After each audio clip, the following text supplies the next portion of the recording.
Have you received any kind of explanation as to why former President Biden literally went against what former President Barack Obama did during his presidency? He overturned the Trump census rule, which means millions of people they've released in sanctuary cities will be counted in the next census, which is going to result in what? More seats in the House for the damaged. So I truly believe they saw future political benefit from this. When they came back in as now the secretary and the president, what did they do? The complete opposite. They didn't detain, they released.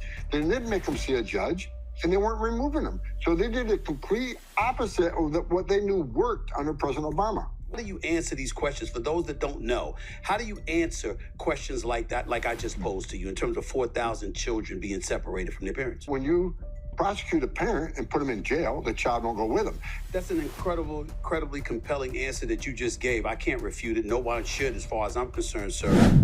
What's up, YouTube? Welcome back to the Right Point of View YouTube channel with Rave host Ashley, and I'm back with another video. And this one is long overdue, quite honestly, because there's been so much confusion about the border czar and what his goals are, and are they sweeping up people out of their churches and their jobs, innocent illegal aliens. And so you guys know the deal, okay? Democrats have been heavy on this subject, making a mockery of what has been going on for term after term after term with previous administrations. It's just every time it comes to Trump, as we all know, it is turned into something completely different. But we're going to dive all into that today and get to the truth. Finally, thank you to Stephen A. Smith once again.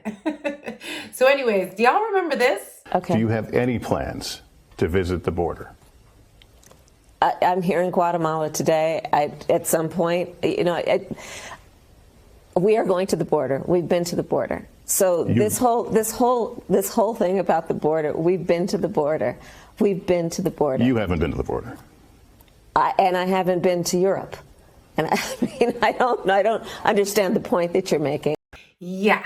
Now that is a crazy difference compared to what we have now, which I've also recently learned that Tom Homan has been actually with many previous administrations before. He has 30 plus years experience, decades upon decades upon decades of experience in this very subject. So it's amazing to see how they love to twist and turn things, but we're going to dive right into it. The video starts now. My next guest has spent more than 4 decades monitoring America's border. He joined the United States Border Patrol in 1984. In 2013, he was appointed by then President Barack Obama as Immigration and Customs Enforcement's Executive Associate Director. He was charged with enforcement and removal operations under that administration. Then in 2017, he was appointed as the acting director of ICE by then President Donald Trump. However, he subsequently retired from the position in 2018. Now he's back with President Trump in this new administration as the border czar. Please welcome to the Stephen A. Smith Show, Mr. Tom Homan. Mr. Homan, how are you, sir? How's everything? I'm doing great. For being on the show. Let's get right to it. I wanted to remind our audience that you served under President Obama. He tapped you to lead the Immigration and Customs Enforcement's deportation branch in 2013. How does your role differ now between the Obama and the Trump administrations? How does it differ from what it was then to what it is now? Well, look, under President Obama, I was the head of enforcement removal operations. When I was there, we oversaw the removal of just shy of 3 million illegal aliens. Now I'm the border czar under President Trump. I have a direct report to the president here. So I overlook when the president assigned me on this new role. I oversee border operations. I got 3 goals: secure the borders, run a deportation operation, a massive deportation operation, and third, find missing children that were smuggled into the country. And the last administration lost track of them. We need to find these children because many of them will be in harm's way. Many aren't, but we need to find these children, make sure they're safe.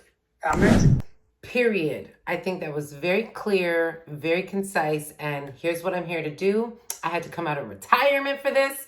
And he's been here, like I said previously, multiple administrations prior to, including Obama, the beloved Obama. Also, guys, deported people, 3 million people at that.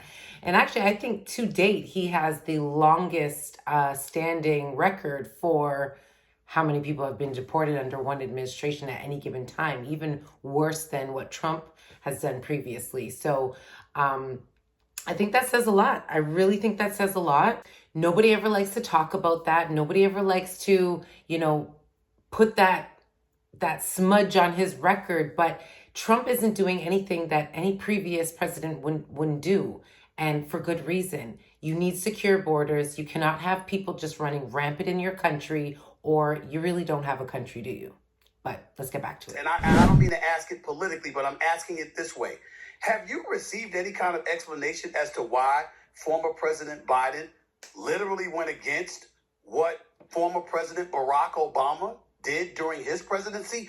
The numbers show he actually deported more immigrants out of this country than Trump did. Yet Biden comes into office in 2020 and he went completely against what Obama had done. You ever received intel explanation as to why he did that? That's a great question. You're the first ones to ask me that question, right? Now, I surmise, I have an opinion that I think this administration thought these millions of people are going to be future Democratic voters. But one of the things Biden also did, in addition to destroying all the programs we put in place to give us the most secure border, he overturned the Trump census rule, which means millions of people they released in sanctuary cities will be counted in the next census, which is going to result in what? More seats in the House for the Dems. So I truly believe they saw future political benefit from this. But you're exactly right. And I've said this. Why do I think he did it on purpose? Because Joe Biden was vice president under Barack Obama when he had those record removals. Alejandro Mayorkas was a deputy secretary under Obama when he had those removals. And we had families. We had thousands of families coming across the border every day. How did we stop it? We built family residential centers. We held them long enough to see a judge. 90% lost the case. 90%. So we put them in an airplane, sent them home, border numbers tanked. So both those men knew how we solved that crisis. When they came back in, as now the secretary and the president, what did they do? The complete opposite. They didn't detain, they released. They didn't make them see a judge, and they weren't removing them. So they did the complete opposite of what they knew worked under President Obama. Wow. Let me ask you this, though, because you mentioned... I think that's a complete reasonable analysis. And I mean, that's been a long-standing rumor anyway. They were just flooding these states, these sanctuary states or cities, and with no intention on ever deporting them, not even locking them up as criminals. Like they catch and release, they would release them to the sanctuary cities, drop them off by plane, by boat, by bus, you name it. They're just shipping them away. And then they would do crimes and not even keep them incarcerated. They would also allow them to just, as an American, I'm asking you guys, drop it in the comment section. How do you feel about these illegals getting this priority treatment over even yourselves? How does that make you feel where they'll lock you up for these extended sentences and biased judges and all of these things that people complain about, but yet for these people, they get some priority treatment? I think that's crazy. I literally think it's crazy. And I honestly do believe that Democrats are trying to hold on to power by just allowing for these new people to come in. And they're saying, hey, these are the people that let us in. So we're going to keep voting for them so they can keep letting us in. We want to bring our families. We want to bring our loved ones. We want our friends here. It's a whole illegal party in this country. You know what I mean? I think that is very, very interesting to note. And we should all be outraged at the fact that this is something that they've been allowing for this long. But let's continue. The first Trump administration's infamous zero tolerance policy, which led to the separation of thousands of migrant children from their parents in the eyes of many at the very least. The idea led to the separation of more than, 4,000 children from their parents, and some were lamenting that some of them were put in cages. How do you answer these questions? For those that don't know, how do you answer questions like that, like I just posed to you, in terms of 4,000 children being separated from their parents? Absolutely. So where does zero tolerance come from? Zero tolerance came from this. 31% of women that make that journey get raped by the criminal cartels. Children were dying on that border every day. Dying. Either drowning in a river, dying making that journey. Children were sexually assaulted, and children were dying in the desert. They made that journey, and a lot of women and children not only died, many were sexually assaulted. So we said, look, how can we save lives? How can we stop the sexual assault of children? So we said, look, let's prosecute them because it's a crime to enter this country illegally. So if we prosecute them and put them in jail, maybe the numbers go down, maybe less will come. And it worked. Zero tolerance, the numbers of families putting themselves in harm's way, putting themselves in the hands of criminal cartels dropped significantly. However, and that makes total sense. We all know harsher punishment on crime, the more it deters people from doing crime in the first place. If they think, oh, I can rob a bank and I'll get a slap on the wrist and be released out, they're going to just keep robbing banks. It makes complete sense. So if we say zero tolerance on you coming into this country illegally and we're going to deport you by any means necessary, less and less people, and we've seen that now with what Trump has been doing since recently, it has gone down drastically. I think they went from like 14,000 people a day. Somebody fact checked me on this, 14,000 or so a day to like 1,800. Complete difference there. You know what I mean?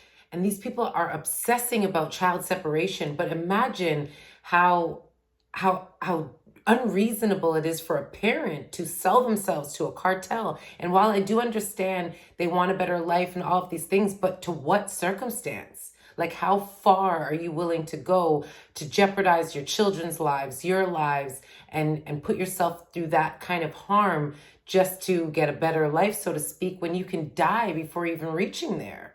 You know what I mean? These kids are dying in rivers. I've literally seen video of women tying their kids to their body and putting boxes over their head while they go through barbed wire to get there. And it's unbelievable. And then to add to that, the cages. When Obama was the one who actually introduced that type of circumstance for these separations, when they put the women and children in one part and the men in another part, they were in the same cages. It's just they didn't call them cages under Obama. They only started to use that word play under Trump. And it's just more and more just complete hypocrisy you're seeing with these people, more and more. And we've been seeing it, and that's why here on The Right Point of View, we tried to shed light on some of this. I'm so happy that Stephen A. Smith, who I think is slowly coming to the light, gave him a platform to just speak his truth, because clearly he has a lot to say, and kudos to Tom Homan. The unfortunate part about it is that when you prosecute a parent and put him in jail, the child won't go with him. And I'll say this, I started as a police officer in New York. Police agencies across this country separate families 1,000 times a day across this country because a child doesn't go to jail with a parent. And I've said during my testimony, one time I was testifying at Hill, when I was a cop in New York, when I went to domestic violence trial and I arrested the father, I separated that family. Child can't go to jail with him. When I arrested DUI and he had a child in the car, I separated that family. It's an unfortunate and saddest part of law enforcement. Families get separated when the parents get arrested. So we do let the families 1,000 times a day in this country with Americans, but they want a different set of rules for illegal aliens. But the whole intent of doing this was to save lives with less sexual assaults of women and children. That was the whole purpose for it. But they keep harping on that Trump's family separation policy. But and you're right, about 4,000. But they don't talk about the 500,000, 500,000 separations that this administration is responsible for, because they sent a message to the whole world. If you're a child and you're crossing the country illegally, you're not going to be deported. We'll deliver you to the very same people who paid a criminal cartel to smuggle you into this country. So, you know, what we did was try to save lives and decrease sexual assaults. What they did was send a message to the whole world. Child can cross the border. We'll get them to the final destination at government expense and reward the people who pay the criminal cartels. And that's why the numbers exploded, because there's no consequence. We had a consequence, they didn't. That's an incredibly compelling answer that you just gave. I can't refute it. No one should, as far as I'm concerned, sir. Period. I'm telling you, Stephen A. Smith keeps surprising me, and I love it. He always says, I'm in the middle, I'm not left or right, even though he does usually lean left, but he's switching sides lately, and I'm loving it. But anyway, think about this for a second. Child separation, with what he just said, makes complete sense. Everybody is up in arms about, oh, you're separating AOC. Everybody's talking about, oh, you're separating the child from the parent. It's inhumane. But these people did a crime. They literally did a crime. It's no different than if a complete legal American that has a DUI, as he gave it as an example, do they not get separated if you go to jail for armed robbery, DUI, any kind of whatever? Do you not get separated if you have your child with you? Do you not go to jail for a while if you have your child with you, if you did some kind of egregious crime? Of course you do. So why do they get some special rule? They came into the country illegally. There are so many people, probably hundreds of thousands of people, that are going through the process the right way with extensive paperwork, lots of thousands of dollars that they have to spend to get into this country legally. And then you have these people who just get priority treatment, cell phones, bank accounts, all on taxpayer dollars, might I add. I mean, comment below. Let me know how you feel about that. I think it's completely crazy. And I think he makes a good, reasonable argument why that argument entirely is just ridiculous. It's not about child separation. These people are putting themselves in harm's way to begin with. You know what I mean? But we'll move on. But I am wondering, what are your future plans for sanctuary cities, and do you see a legal solution to sanctuary cities in this country? I can say this. Sanctuary cities are sanctuary for criminals. And we're going to hold them accountable. And Pam Bondi, now that she's the Attorney General, she's already filed lawsuits. And we're going to continue filing lawsuits because we think knowingly releasing a public safety threat back into the public is just dumb.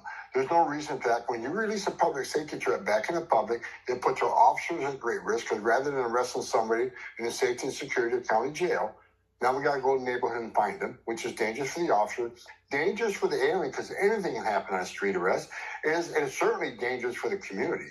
So we want to make, in sanctuary cities, they don't understand, they're hurting themselves, because when you don't give us access to the bad guy locked in the jail, so which is safe for everybody, you release them to the community, you're going to get exactly what you don't want.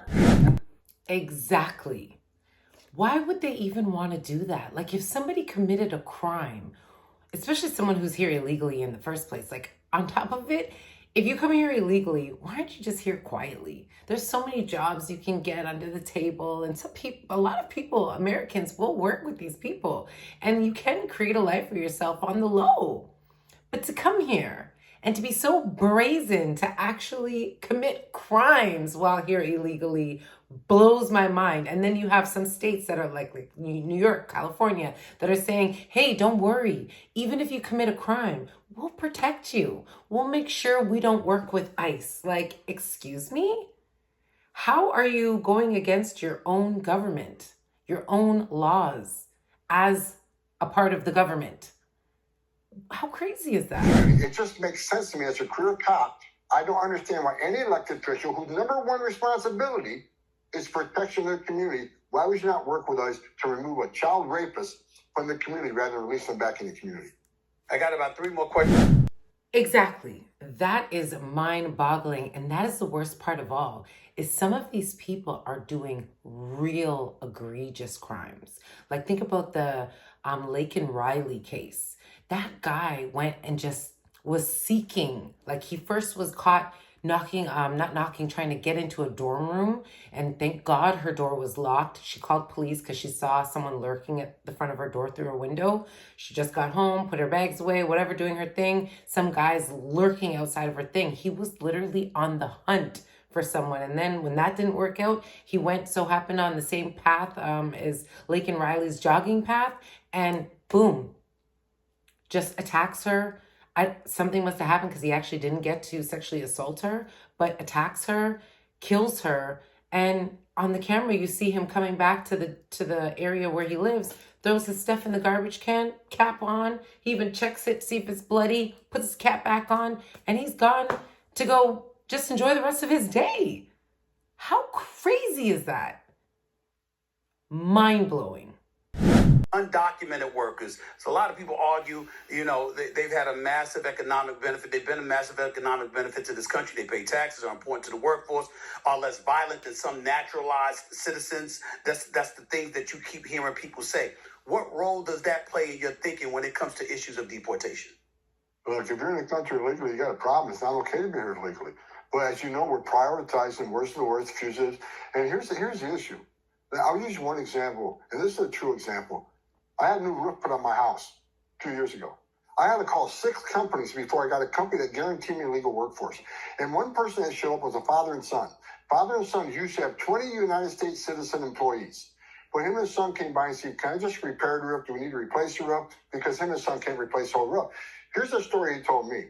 He had to fire 20 U.S. citizen employees because he was competing against all these companies that had illegal aliens paying them, $7 an hour to get on the roof. Well, he was paying U.S. citizens $20 to get on the roof. People need to understand that no one hires an illegal alien out of goodness of their hearts. The hireman can pay them less, work them further, work them harder, and undercut their competition as U.S. citizen employees. Now, I'll say this: if we need that type of staff to come to this country and work, then it's up to Congress to make the changes. But we can't condone hiring illegal aliens because that's what drives everything else.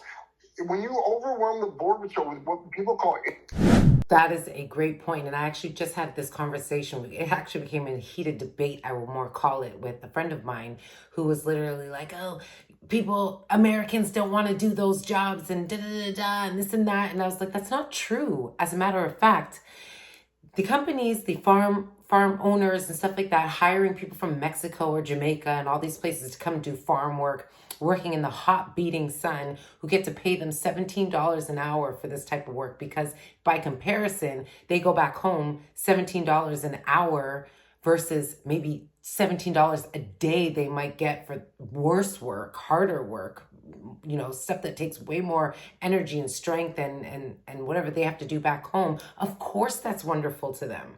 But what is happening here is not that Americans won't do the work. It's that they need to make a livable wage to do that work. And Americans would probably say something more reasonable for being out in the hot sun doing heavy farm work every day is probably more in line with $30, $40 an hour. And of course, that cuts into the profits of the employer.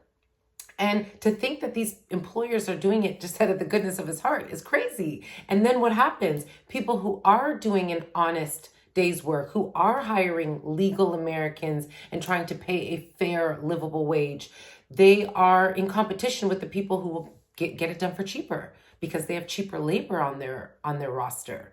Doesn't that make complete sense? Comment below if that makes complete sense, because I feel like a lot of Americans just don't understand that and think that, and maybe, this guy was an immigrant, so maybe he's coming from a different perspective because he's thinking like it's a good opportunity for people from Mexico and Jamaica. But as an American, how do you feel? Curious. Do you understand what he's saying here? Very last question to you, sir. I give you the floor. You want America to know what about ICE right now, today, and moving forward? Here's why I'm sick and tired of reading stories that ICE is going to raid your school, they're going to raid your churches, they're doing neighborhood sweeps. People need to understand everybody that ICE arrests is based on a targeted enforcement operation, which means they know who they're going to arrest. They have a pretty good idea where they're going. They have to draw up an operational plan. So it's not neighborhood sweeps. We're not going through neighborhoods looking for people different than us. And when we got away with the sense of location policy, we ended it. Why? Because we have to go to a high school, arrest an MS-13 member we know is there right now, and he's a public safety threat. We need to go in that high school along with the local authorities and arrest that public safety threat. Doesn't mean we're going to raid the school. It means we're going to arrest the bad guy that's in the high school, the same as every other federal law enforcement agency, state law enforcement agency, local. They all do it. And ICE should not have a different set of rules. We'll go into schools to arrest a public safety threat, significant public safety threat. Churches, we'll never raid a church, but if we know there's a national security threat we know is in a church right now that we're looking for, we know he's sitting there right now, we're going to arrest that person. Doesn't mean we're raiding schools. Doesn't mean we're raiding churches. We're not raiding hospitals, which I see lots of left media saying it. They're scaring the immigrant community. I want people to go to school. We want people to go see their doctor and go to the hospital, go to church. We got to straighten that narrative out. It's a left that are putting fear in the immigrant community. We are basing our operations right now on the worst of the worst criminals. So go to church, go get your medical care, send your children to school. We're not raiding those places. We're doing the same thing every law enforcement agency does. It's not sweeps, targeted enforcement operation, a lot of planning. We do this carefully. The agents are very professional. So I just wish the left would just state the truth on what we're exactly doing. Look at the data. As I just said, 36,000 arrests, vast majority of criminals. We're doing exactly what President Trump said we would do and that I said we would do. Exactly. And actually, I had this conversation with another person as well who swears up and down that Trump is now sending ICE agents into churches, schools, hospitals, scooping up people at their jobs, illegals who are just working and just trying to make a living, staying quiet, which, as he just stated, listen, go to school, go to your hospital appointments, go to your church. We don't care about that. But what happens in these sanctuary cities is because they just release them back into the community and we're looking for someone, we're not going to turn a blind eye if we do come into a church or do come into a place of employment to find who we're looking for and so happen to find other people. So be it. It is what it is. But that's not their goal. Their goal is the worst first. You heard it here, okay? That is the whole goal behind this sweep right now. They want to get the worst out of America, and I totally agree, and I think most Americans do anyway. I haven't really heard too many people opposing, but you do see a lot of people in the news spinning it to be something that I just think it's not. And like you said, like he said, putting fear into the immigration population and immigrant community, and I just think that it's completely wrong, and the narrative is all twisted up. He gave him a moment to clear the air, and that is what he decided was going to be important, and I think he did a great job. I thank Stephen A. Smith for also giving him a platform to just have a conversation and be honest, and not all of this gotcha stuff that you see on CNN and all these other bogus platforms. So you guys heard it. I'd love to hear your thoughts. I would love to know what you guys think. What was the part that resonated with you the most? Do you agree? Do you disagree? What are your thoughts? Share them down below. And until next time, I will see you on the next one.